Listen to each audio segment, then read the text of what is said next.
Assalamualaikum warahmatullahi wabarakatuh. Saya Tri Kemala Astari, peserta Latsar CPNS tahun 2021 golongan 2 angkatan 11.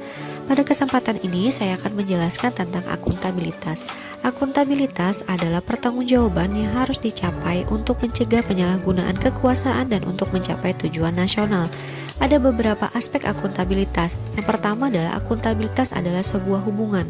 Hubungan yang dimaksud adalah hubungan antara individu, kelompok, institusi dengan negara dan masyarakat. Yang kedua adalah akuntabilitas berorientasi pada hasil. Hasil yang diharapkan adalah pemerintah yang bertanggung jawab, adil, dan inovatif. Yang ketiga adalah akuntabilitas membutuhkan laporan.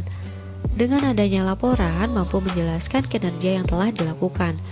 Yang keempat adalah akuntabilitas konsekuensi. Karena akuntabilitas adalah sebuah tanggung jawab, maka menghasilkan konsekuensi berupa penghargaan ataupun sanksi. Dan yang terakhir adalah akuntabilitas memperbaiki kinerja dalam memberikan pelayanan kepada masyarakat. Ada 5 tingkatan akuntabilitas. Yang pertama adalah akuntabilitas personal, yang kedua akuntabilitas individu, yang ketiga akuntabilitas kelompok, yang keempat akuntabilitas organisasi, dan yang terakhir adalah akuntabilitas stakeholder.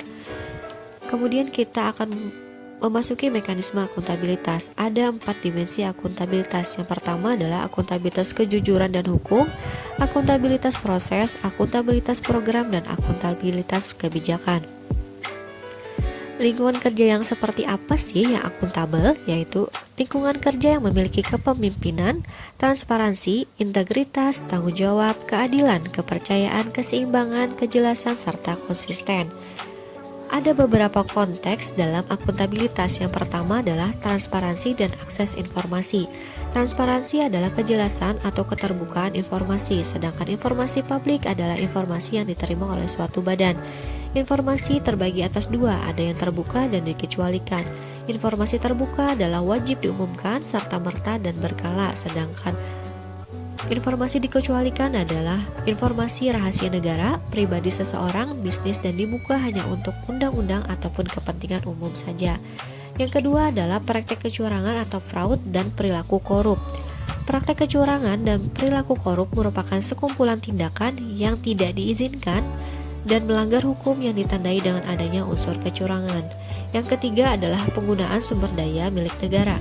Penggunaan sumber daya milik negara diatur sesuai dengan prosedur yang berlaku, digunakan secara bertanggung jawab dan efisien serta dengan pemeliharaan yang benar.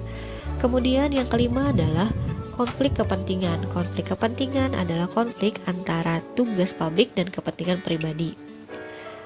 Pembahasan yang terakhir adalah implementasi PNS yang akuntabel, yaitu adalah memberikan pelayanan dengan hormat, sopan, adil, jujur, dan tepat waktu. Kemudian adalah tidak membedakan pelayanan yang diberikan untuk semua masyarakat terlepas dari status sosialnya, mau kaya mau miskin, dan jamin kesehatan yang digunakan mau BPJS pemerintah ataupun BPJS mandiri.